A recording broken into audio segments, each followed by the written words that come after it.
Welcome to Luca is a Billionaire, where the only thing I invest in is your answers.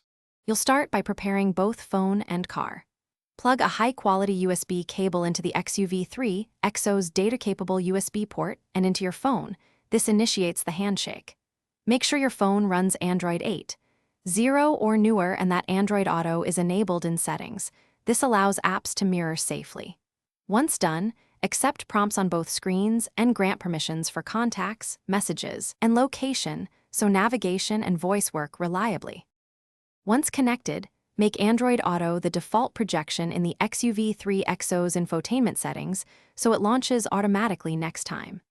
You'll use Google Assistant for navigation and hands-free control.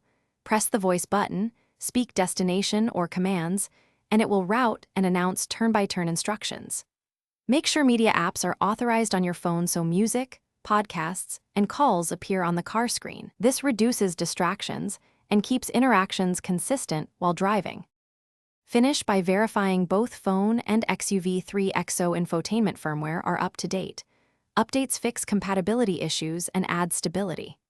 If the connection drops, unplug and try a known data USB cable, then reboot your phone and the car system. This resolves most transient faults.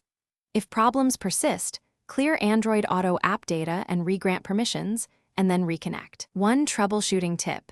Intermittent audio or mic failures often mean a cable or head unit port problem. Swap the cable first. Thanks for watching and please subscribe. It's the best investment you'll ever make.